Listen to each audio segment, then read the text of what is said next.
James Dean. Yeah. Wait, wasn't that an actor? No. No? No, it wasn't. Sure, okay. Sophomore year, class of 92. What happened? Before we jump to conclusions, I just want to let you know this was all Dean's idea. My idea. Yeah, it was your idea. You told me to sniff that stuff in that bag. The table salt? That was not table salt. Bullshit. What do you know?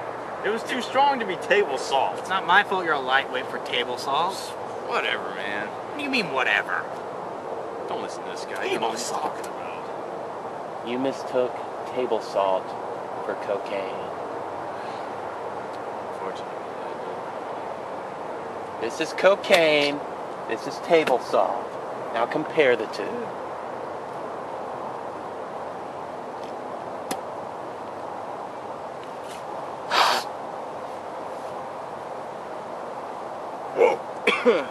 I think there's a little bit of a difference. Notice he had the bigger reaction to the table salt. So, what was it like? Well, let's just say it was like I was in a whole new world. Whole new world. Tell me about this whole new world. Well, you see, the party was getting lame. I went to a party, and I went to the men's bathroom, and sitting there was a beautiful girl wearing a white dress. And she was just so distraught. She was crying her eyes out. And I was like, "Are you okay, ma'am?" And she says, "No, I'm not." And I asked her, "Is there anything I can do?" She said, "No, my boyfriend just broke up with me." I said, "Oh, I'm so sorry." And then she pulls out a sidearm. She says, "I gotta take my life. I can't do this anymore." And I said, "Ma'am, you have so much more to live for. I mean, just look at me." And then she started crying even more. And then she put the gun to her chest, and before I knew it all happened so fast. She grabbed my hand and pulled the trigger, and the next thing I knew, there was a bang. And then she just collapsed into my arms. And I just gently laid her to the floor. And the cops arrived shortly after that.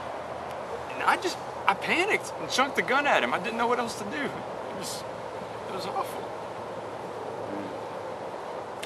Well, we had reports of the murder of a Jessica Anderson, but she wasn't found in the men's bathroom. Where was Dean in all of this? Well, let me tell you.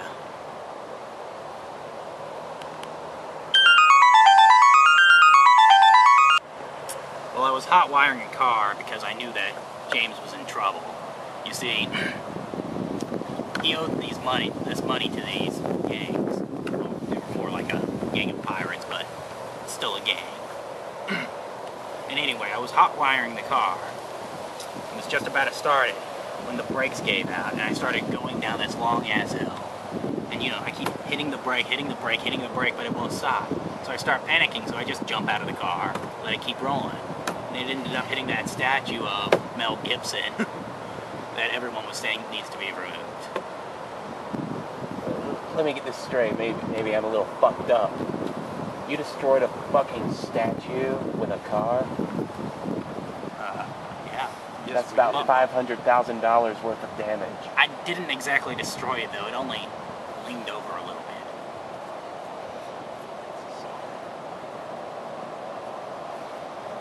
His gun was pointed wrong over his head. Mel Gibson's in the Patriot. Fucking Patriot.